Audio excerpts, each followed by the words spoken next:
Hey guys, it is Friday evening here in West Virginia, and today we're unboxing a very rare Mini GT Magic Bronze Ducktail LBWK GTR. This is a Hong Kong Toyeast exclusive. They made two of these. One was number 32, which is this guy with the ducktail, which is the very hard to find variant. Then they had a number 33, identical car but with a high wing. Kind of the exact same thing as they did with the number 6 and number 7 Zero Fighters and the number 98 and 99 Panda Molotov Fighters. So there's been 3 sets of these ducktail high wing variants made.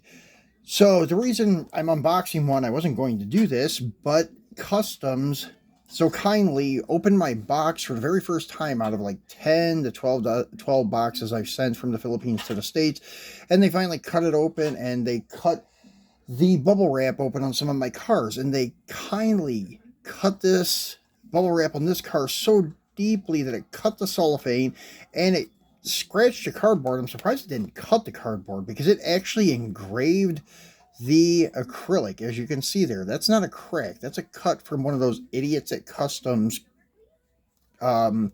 utility knives. So just a big fuck you to the U.S. Customs that checks our packages coming in. They don't have to be that careless. They could be a little more careful and such, and they can see that I get a lot of boxes and such, but I don't think they give a shit.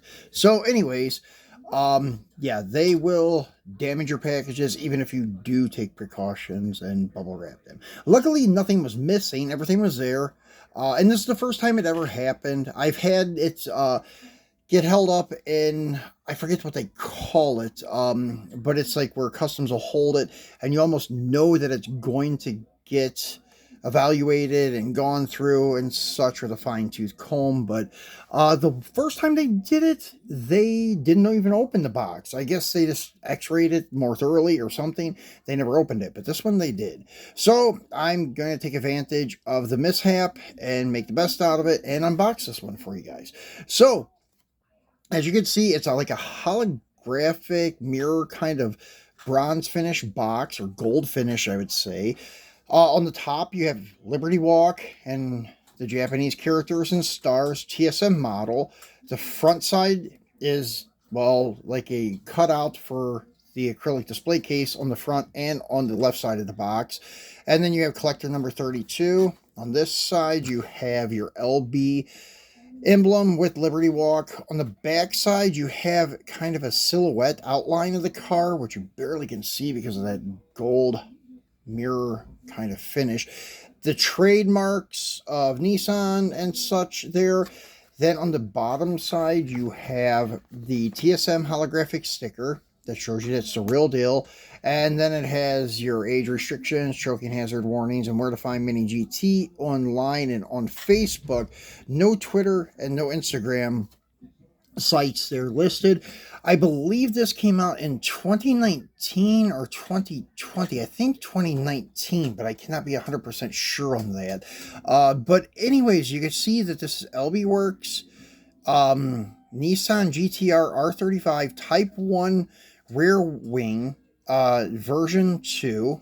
So the Type 1 is the body kit. The rear wing is version 2. Version 2 is your ducktail, and version 1 is the high wing. Version 3 is that IndyCar rear mount that you usually see on the Type 2 body kit. The one that has the little carbon fiber cutout on the front fender, and there's a couple other cutouts on it with the big wide side skirts. That's the version 2 kit, and it always has the version 3 wing. It never runs the typical ducktail or high wing that you see on the version 1 kit.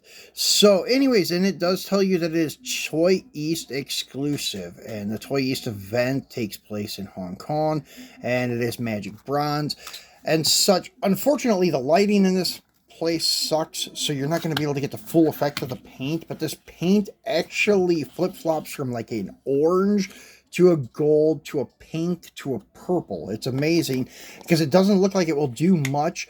Same thing with the Magic Purple. Like the Magic Purple, they have like on the box, it looks purple, but when you take it out, it looks like dark blue. And then in some lighting, it looks teal. Then in the sun, it looks very much like a brilliant candy purple. So anyways, this display case is very unique. It's built like a Lego. And I guess if you wanted to like stack some of these, you probably could. I've never like taken another one and tried to stack it on top, even though I had these. There was a few cars that come like this, number 32 and number 33, number 6 and number 7. And then there's also the pink Hong Kong exclusive with the high wing. And it comes in this Lego style display case. So let's get this guy out. The rear of this case opens like a swinging door.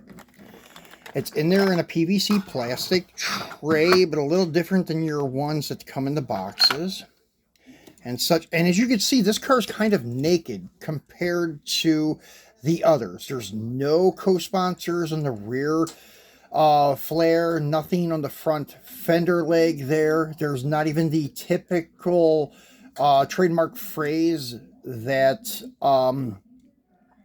Kato usually uses, and it is imagine all the people living in peace, the phrase that came from Lennon's song, Imagine. Then on the hood, nothing there. On the windshield, you do have the banner sticker. Let's go ahead and zoom in a little bit, where it says LB Performance and such, and it is left-hand drive, as you can see. And then you do have some co-sponsor like decals on the rear window. As you can see, like in some angles, it may look like it has a gold hue on this side. And then like when you really hit it with the right light, it turns like a dark pink magenta type of color. It's wild.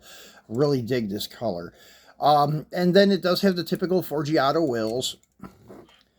And then it has the LB intercooler, acrylic headlight lenses, and it is metal on metal, as always.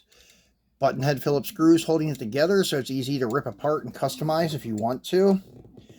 The rear has red acrylic taillight lenses and the LB Liberty Walk vanity plate. So really, really sweet piece.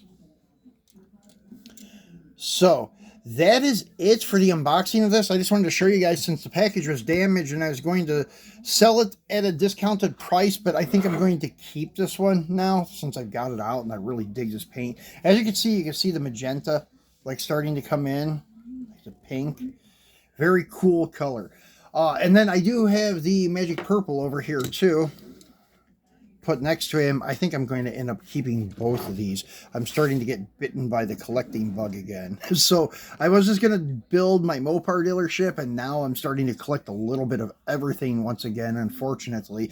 As I mentioned the other day, my side collective wagons, then I picked up a Dodge van, and then now I have these guys, and I have some low riders and things like that. So it's getting a little bit crazy again. So anyways, guys, I will be back again tomorrow with a Square Body Saturday, and we're going to be unboxing a K10 Blazer, and we're going to be unboxing the new NHR official vehicle. It's the 1973 Chevy Cheyenne. So we're going to be unboxing both those for you guys this weekend. So be sure to tune back in for that, and enjoy your weekend, guys. See you soon.